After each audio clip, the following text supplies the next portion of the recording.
வரஹ்மத்துல்லாஹி வபரகாத்துஹு. அல்ஹம்துலில்லாஹ் அல்ஹம்துலில்லாஹில்லதீ ஹதானா லிஹாதா வமா குன்னா லினஹ்ததிய லௌலா அன் ஹதானல்லாஹ் வஸ்ஸலாத்து வஸ்ஸலாமு அலா மன் அர்ஸலஹு பில் ஹுதா வ அலா ஆலிஹி த்வய்யிபீன் வ ஸஹாபிஹி த்வாஹிரீன். அம்மா பஅத். கண்ணியத்திற்குரிய அல்லாஹ்வின் நல்லடியார்களே, இந்த உலகத்திலே எல்லா காரியங்களும் ரப்புடைய நாட்டப்படி தான் நடக்கிறது என்பதில் நமக்கு எந்தவித சந்தேகமும் கிடையாது. இந்த உலகத்திலே எல்லா காரியங்களும் ரப்புடைய நாட்டத்தை கொண்டு தான் நடக்கிறது. அரபியிலே ஒரு பழமொழி சொல்வார்கள், ஃபஅலுல் ஹக்கீமி லா யஹ்லு அன் ஹிக்மதிஹி. அதாவது நுட்பமானவனுடைய செயல் அதில் அவனுடைய நுட்பத்தில் எந்தவித தடங்களும் ஏற்படாது என்பதாக ஒரு பழமொழி சொல்லி காட்டுவார்கள். அல்லாஹ் இந்த உலகத்தில் ஒரு காரியத்தை செய்கிறான் என்று சொன்னால் அதிலே ஒரு நுட்பம் இருக்கும். அல்லாஹ் இந்த உலகத்திலே ஏதாவது ஒரு காரியத்தை செய்கிறான் என்று சொன்னால் அதில் ஒரு நுட்பம் இருக்கும். ஹஜ்ரத் யூசுப் அலைஹிஸ்ஸலாமுடைய வரலாற்றிலே பல்வேறு நிகழ்வுகள் இருக்கின்றன. அதிலும் குறிப்பாக அல்லாஹ் அவர்களை மிஸ்ர் நாட்டினுடைய அமைச்சராக ஆக்க வேண்டும் என்று நினைத்து விட்டான். அதற்காக சிறையிலிருந்து அப்படியே வெளியே வாருங்கள் என்பதாக இறைவன் சொல்லவில்லை. ஹஜ்ரத் யூசுப் அலைஹிஸ்ஸலாம் அவர்கள் மிஸ்ர் நாட்டினுடைய அரசராக ஆகுவதற்கு ஒரே காரணம் மன்னருக்கு வந்த கனவுதான். அந்த மன்னருக்கு ஏற்பட்ட கனவுதான் ஹஜ்ரத் யூசுப் அலைஹிஸ்ஸலாம் அவர்களை மிஸ்ர் நாட்டினுடைய அரசராக அமைச்சராக ஆக்கியது.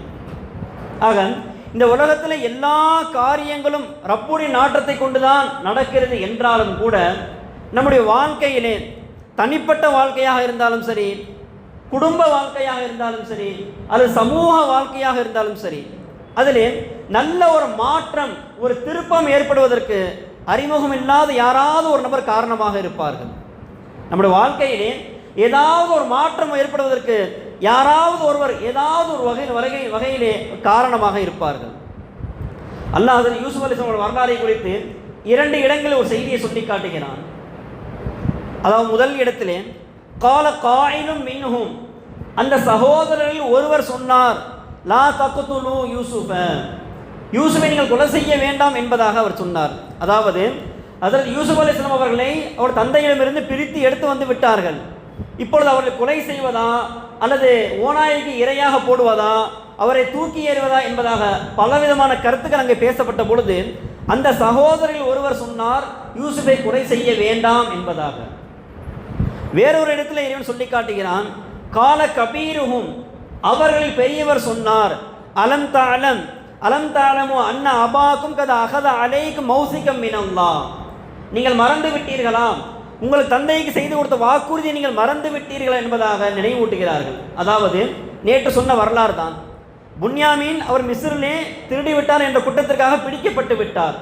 இப்பொழுது சகோதரர்கள் புன்யாமீன் இல்லாமல் செல்ல வேண்டிய ஒரு நிலை ஏற்படுகிறது. அந்த சமயத்திலே அந்த சகோதரில் மூத்தவர் சொல்கிறார், உங்கள் தந்தைக்கு செய்ய கொடுத்த வாக்குறுதியை நீங்கள் மறந்து விட்டீர்களா, புன்யாமீனை எப்படி நாங்கள் அழைத்து செல்கிறோமோ அதே போன்று உங்களுக்கு கொண்டு வந்து ஒப்படைப்போம் என்பதாக வாக்குறுதி கொடுத்து விட்டு வந்தோம். இப்பொழுது புன்யாமீன் இல்லாமல் எப்படி நாம் செல்வது, எனவே நான் வரமாட்டேன், நீங்கள் வேண்டாம் செல்லுங்கள் என்பதாக அந்த சகோதரர் மூத்தவர் மறுத்து அங்கே இருந்து விட்டார். ஆக இந்த சகோதரருடைய பிடிவாதம் தான் மீண்டும் அந்த சகோதரர்களை வர வைத்து புன்யாமீனை மீட்பதற்கு காரணமாக இருந்தது. இந்த 2 செய்தியிலும் சொன்னவர் ஒரே நபர் தான். ஹஜ்ரத் யூசுப் அலைஹிஸ்ஸலாமுடைய வாழ்க்கையிலே அவர்கள் கொலை செய்யப்படாமல் இருந்ததற்கும் புன்யாமீன் மீட்கப்பட்டதற்கும் அதே போல யூசுப் அலைஹிஸ்ஸலாம் தன் குடும்பத்தோடு சேர்ந்ததற்கும் ஒரே காரணமாக இருந்தவர் அவருடைய மூத்த சகோதரர் தான்.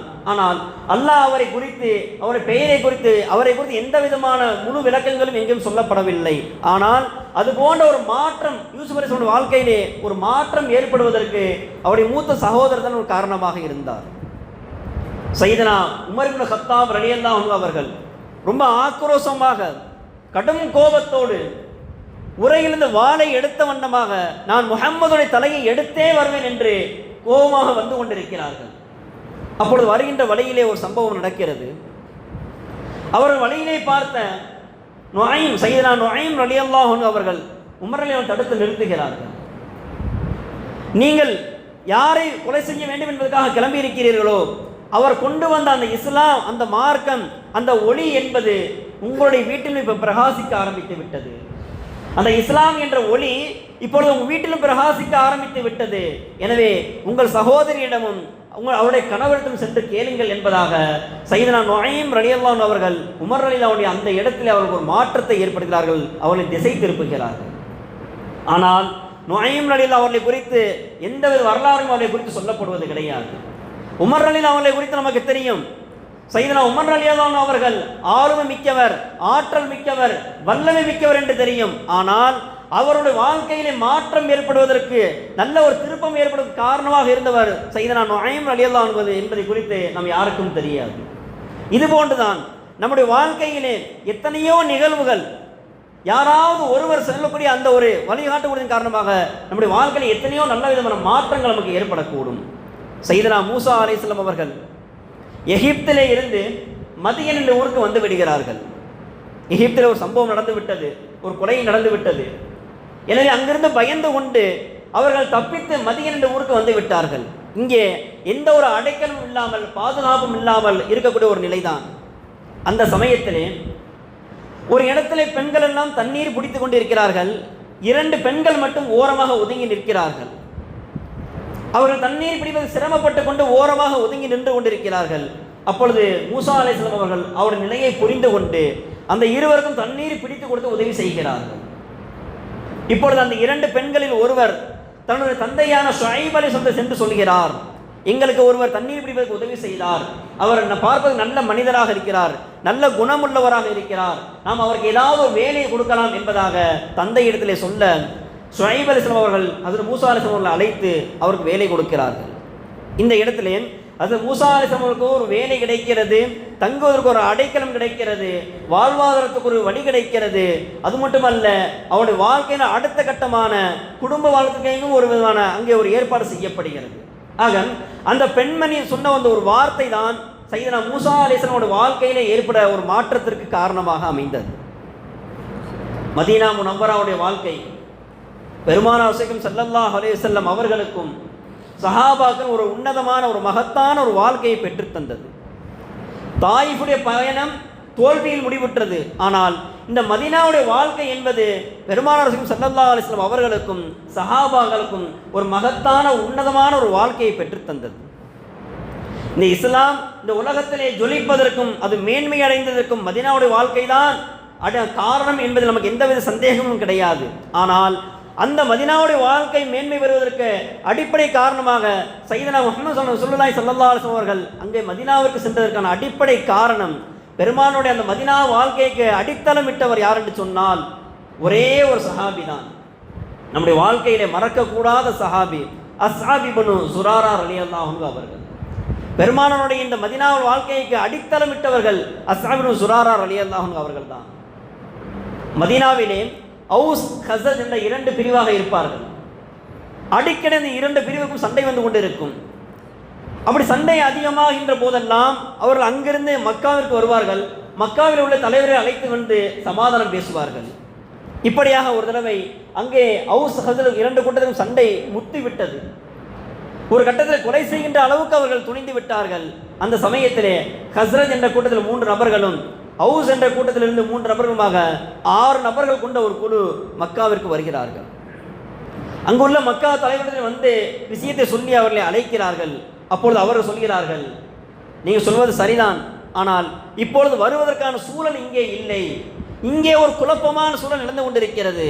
முஹம்மது என்ற ஒருவர் தான் அல்லாஹ்வுடைய தூதர் என்றும் தான் இறுதி நபி என்றும் தான் ஒரு புதிய மார்க்கத்தை கொண்டு வந்திருக்கிறேன் என்பதாக இங்கே ஒரு குழப்பம் செய்து கொண்டிருக்கிறார். எனவே இப்படிப்பட்ட இந்த சூழலில் அங்கே வருவதற்கான சூழல் இல்லை என்று அவர் சொல்லிக் கொண்டிருக்கும் பொழுது இவர்களுக்கு ஒரு பொறி தட்டுகிறது. மதீனாவில் இருந்தபோது அந்த யூதர்கள் சொல்லிக் கொண்டிருந்தார்களே, இறுதி தூதர் ஒருவர் வருவார், அவரோடு சேர்ந்து நாங்கள் உங்களை எதிர்ப்போம் என்பதாக சொல்லிக் கொண்டிருந்தார்களே, ஒருவேளை அந்த நபியாக இருக்குமோ என்று சொல்லி நாங்கள் அவரை பார்க்க வேண்டும் என்று கேட்கிறார்கள். பெருமானத்தில் அழைத்து செல்லப்படுகிறார்கள். இப்போ இந்த 6 பேர் கொண்ட அந்த குழு பெருமானாரை சந்திக்கிறார்கள். பெருமானார் ஸல்லல்லாஹு அலைஹி வஸல்லம் அவர்கள் ஈமானை பற்றி தெளிவை கொடுக்கிறார்கள், இஸ்லாத்தின் பக்கம் அழைப்பு கொடுக்கிறார்கள். இப்பொழுது அவர்கள் சொல்கிறார்கள், நாங்கள் நீங்கள் சொன்ன விஷயம் எல்லாம் சரிதான், ஆனால் நாங்கள் வந்த நோக்கம் வேற.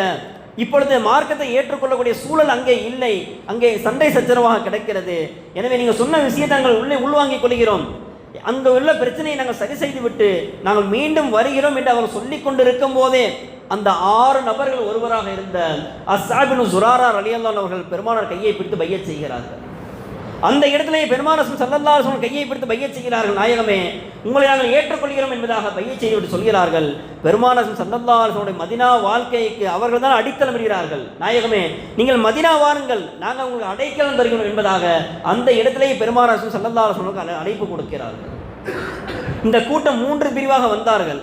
முதல் தடவை 6 நபர்கள் வந்தார்கள், இரண்டாவது முறை 12 நபர்கள் வந்தார்கள், மூன்றாவது முறை 70 நபர்கள் வந்தார்கள். இந்த 3 சுற்றுகளிலுமே அஸ்ஸாப் பின் ஸுராரா ரலியல்லாஹு அவர்கள் இடம்பெற்றிருந்தார்கள். பெருமானார் ஸல்லல்லாஹு அலைஹி வஸல்லம் வருகைக்கு முன்பாக அவர் ஒரு கோரிக்கை வைத்தார்கள். நாயகம், நீங்கள் வருவதற்கு முன்பாக ஒரு நபரை அங்கு அனுப்பி வையுங்கள், அவர் இஸ்லாத்துக்குரிய தெளிவை எங்களுக்கு கொடுக்கட்டும் என்பதாக சொல்லி பெருமானார் ஸல்லல்லாஹு அலைஹி வஸல்லம் மதீனா வாழ்க்கைக்கு அடித்தளமிட்டவர் யாருன்னு சொன்னால் இந்த அஸ்ஸாப் பின் ஸுராரா ரலியல்லாஹு அவர்கள் தான். ஆக இந்த உலகத்தில் நடக்கிற எல்லா விதமான காரியங்களும் ரப்புடைய நாட்டத்தை கொண்டுதான் நடக்கிறது என்றாலும் கூட நம்முடைய வாழ்க்கையிலே இது போன்ற நல்ல ஒரு மாற்றங்கள், ஒரு திருப்பம் ஏற்படுவதற்கு யாராவது அறிமுகம் இல்லாத ஒரு நபர் காரணமாக இருப்பார்கள்.